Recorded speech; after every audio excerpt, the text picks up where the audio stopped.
वर्ष 1853 में अयोध्या में राम मंदिर को लेकर हुए पहले हिंदू मुस्लिम दंगों के बाद अंग्रेजी हुकूमत के अत्याचार बढ़ने लगे। देश में तनाव का माहौल था। इस घटना के ठीक 4 साल बाद देश में पहली बार अंग्रेजी सरकार के खिलाफ बगावत का बिगुल फूंका गया।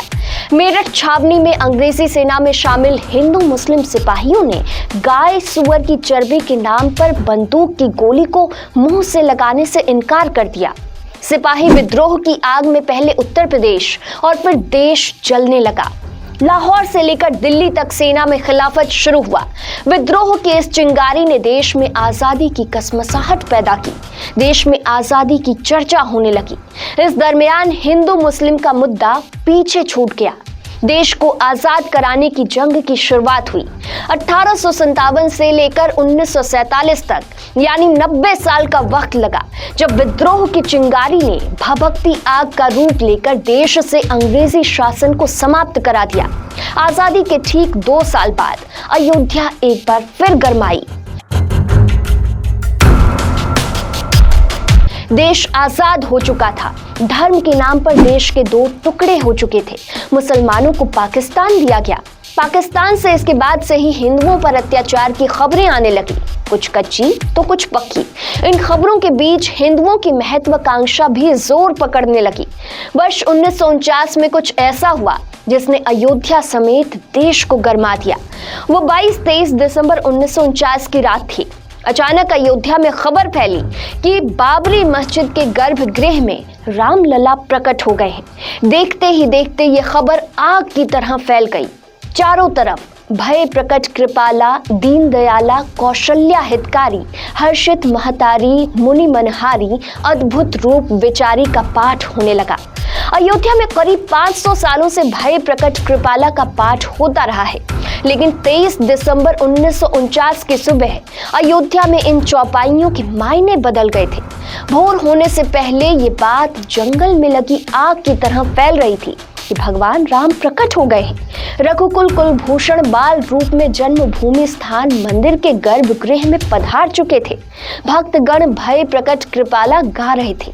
बाबरी मस्जिद के प्रांगण में श्रद्धालुओं की भारी भीड़ जमा हो चुकी थी।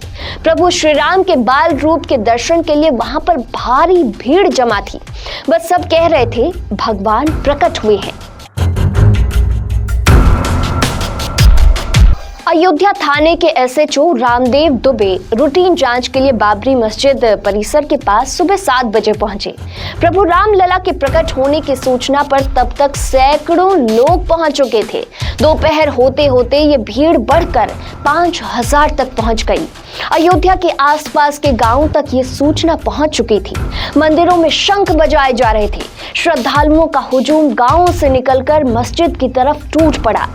पुलिस और प्रशासन भीड़ को देखकर हैरान रह गई थी। भगवान राम किसी आम मंदिर में प्रकट नहीं हुए थे। मर्यादा पुरुषोत्तम के बाल रूप रामलला की मूर्ति उस मस्जिद में प्रकट हुई थी, जिसे लोग बाबरी मस्जिद के नाम से जानते थे। बाबरी मस्जिद के बारे में आम कहानी थी कि भगवान राम के प्राचीन रूप को तोड़कर उसे बनाया गया था। मस्जिद रखरखाव के अभाव में खंडर होती जा रही थी। वो केवल शुक्रवार को ही खुलती थी। उस दिन जुमे की नमाज पढ़ी जाती थी। अन्य दिनों में यहाँ इक्का दुक्का लोगों का ही आना जाना होता था। बाबरी मस्जिद के बाहरी हिस्से में 21 फीट और 17 फीट का एक चबूतरा था। इसे राम चबूतरा कहा जाता था। इस राम चबूतरे पर भगवान राम के बाल रूप की एक मूर्ति विराजमान थी।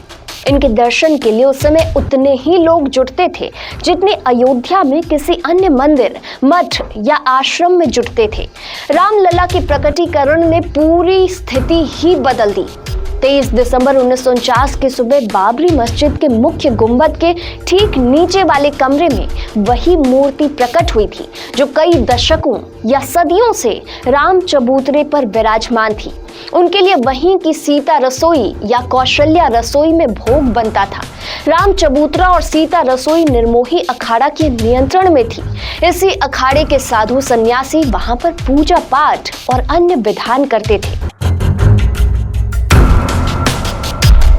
पूर्व पूर्व प्रधानमंत्री पीवी नरसिम्हा राव ने अपनी किताब अयोध्या में 6 दिसंबर 1992 में उस एफआईआर का विवरण दिया है जो 23 दिसंबर 1949 की सुबह लिखी गई थी। एसएचओ रामदेव दुबे ने आईपीसी की धारा 147, 448, 295 के तहत एफआईआर दर्ज की थी। इसमें लिखा गया कि रात में 50 से 60 लोग ताला तोड़कर और दीवार फांदकर मस्जिद में घुस गए। वहां उन्होंने श्री रामचंद्र जी की मूर्ति की स्थापना की। उन्होंने दीवार पर अंदर और बाहर गेरुए और पीले रंग से सीताराम आदि भी लिखा।